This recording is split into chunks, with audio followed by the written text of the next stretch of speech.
오늘 말씀은 호세아서 7장 1절에서 16절까지 말씀인데요. 8절에서 12절까지만 읽도록 하겠습니다. 에브라임이 여러 민족 가운데 혼합되니 그는 곧 뒤집지 않은 전병이로다.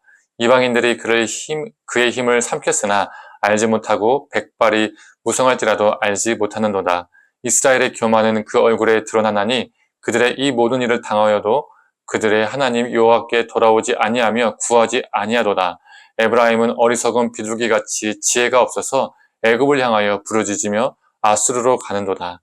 그들이 갈 때에 내가 나의 그물을 그 위에 쳐서 공중에 새처럼 떨어뜨리고 전에 그 회중에 들려준 대로 그들을 징계하리라. 아멘. 아침 묵상을 들으시는 모든 성도님들에게 하나님의 은혜와 깨달음이 우리에게 있기를 간절히 원합니다. 오늘 본문은 7장이죠. 6장을 하지 않고 바로 7장으로 넘어왔습니다. 6장은 빠른 시일에 주일 설교를 하고자 6장을 하지 않고 7장으로 바로 넘어왔습니다. 오늘 본문 7장은 질병과 치유라는 개념으로 이스라엘의 죄를 고발하고 있습니다. 하나님은 이스라엘의 질병을 치료하시고자 하셨지만 그들은 하나님의 손길을 끊임없이 뿌리쳤습니다. 여기에서 이스라엘의 질병은 무엇입니까? 바로 그들의 죄악된 삶이죠. 그 죄악된 삶으로부터 하나님은 그들을 고치고자 하셨는데 그들이 거부했던 겁니다.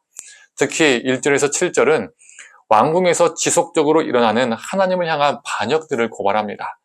그들의 불의를 화덕에 비유하죠. 권력의 눈먼, 그들의 열정, 죄악을 향한 그들의 열심은 뜨거운 화덕과 같았습니다. 권력욕, 야망, 이것에 빠져서 악과 연대하고 서로를 음모하고 죽입니다. 이런 상황 속에서 통치자들과 왕들은 악한 자의 꾀에 또 넘어집니다.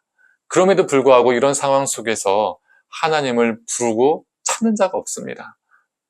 넘어지고 고통스러우면 하나님을 찾아야 하는데 찾는 자가 없다는 것이죠.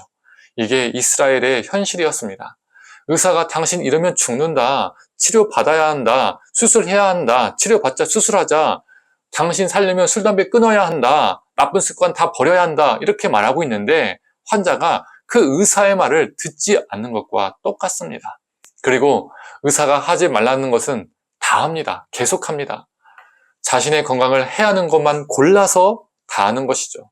끝까지 의사의 말을 듣지 않고 의사를 찾지 않으며 죽음의 길로 가는 것이죠. 8절에서는 이 북이스라엘을 뒤집지 않은 전병으로 비유합니다.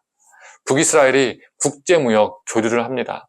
국제무역 하는 것 자체가 나쁜 것은 아니죠. 국제무역 교류할 수 있습니다. 그런데 잘 사는 것, 부국만이 목적이 되어서 그런 나라가 되기 위해서 이방 나라들과 국제 교류를 했습니다. 그 결과 이방 문화와 이방 신들을 들여오죠. 대표적인 예가 오므리 왕조 때 특히 오므리 왕 중에 아합 때가 그랬습니다. 아합 때에 북이스라엘은 부국강병했습니다. 어느 때보다 잘 사는 나라였습니다. 그런데 어느 때보다 바알 신앙이 넘쳐났죠. 이렇게 이방 민족들과 섞인 모습을 뒤집지 않은 전병으로 묘사한 것입니다. 한쪽은 있고 한쪽은 있지 않은 이것도 저것도 아닌 다 섞여 있는 모습이 바로 북이스라엘의 모습이었습니다. 하나님도 섬기고 바알도 섬기고 이쪽은 하나님, 이쪽은 바알 이렇게 전병과 같았습니다. 뒤집지 않은. 또 11절부터 북이스라엘을 어리석고 줏대 없는 비둘기에 비유합니다. 여기에서 비둘기는 야생 비둘기가 아니라 집 비둘기로 사람에게 붙잡혀 길들여진 비둘기를 의미합니다. 북이스라엘이 애굽에 붙잡혀서 애굽에 길들여졌다가 또 아수르에게 붙잡혀서 아수르에게 길들여졌다가 즉 상황에 따라서 애굽을 의지하고 아수르를 의지하는 모습이 인간을 의지하고 인간에게 빌붙은 비둘기의 모습과 같다는 겁니다.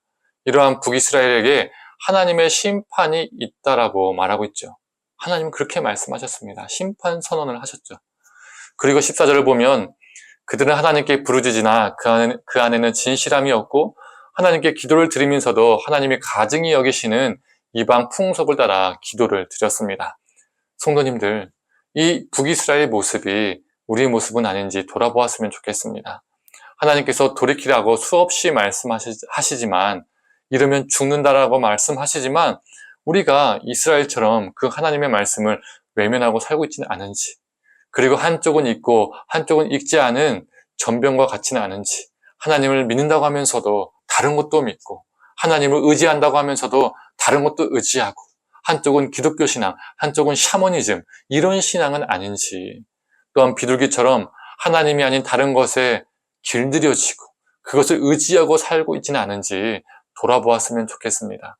우리를 치유하고자 하시는 하나님께서 우리에게 손을 내밀 때 고침을 받는 자, 그래서 한쪽만 익은 뒤집어지지 않은 전병이 아니라 양쪽 모두 하나님의 은혜로 온전히 익혀진 자, 세상 풍조에 길들여진 자가 아니라 그런 비둘기가 아니라 하나님과 함께 날아오르는 독수리가 되기를 간절히 소망합니다. 함께 기도하겠습니다. 하나님께서 우리를 만지시고 치유하시고자 하지만 우리가 하나님의 그 사랑과 그 음성을 외면하고 살고 있지 않는지요? 우리가 혹시 뒤집어지지 않은 전병과 같지 않은지요? 한쪽은 있고 한쪽은 있지 않은 것처럼 한쪽은 하나님을 따르고 한쪽은 우상들을, 헛된 것을 붙잡는, 겸하여 섬기는 우리의 모습은 아닌지요? 하나님, 우리가 돌이키게 하여 주시옵소서. 하나님만을 붙잡게 하여 주시옵소서. 하나님의 은혜로 온전히 양쪽 다 익혀진 전병이 되게 하여 주시옵소서. 비둘기처럼 헛된 것을 의지하고 길들여진 존재가 아니라 하나님만 의지하고 하나님께 길들여지고 하나님의 뜻에만 순종하는 자로 살아가게 하여 주시옵소서. 오늘도 그런 하루 되게 하시고 우리의 인생이 되게 하여 주시옵소서. 감사드리며 사랑에 많으신 예수님의 이름으로 기도드립니다. 아멘.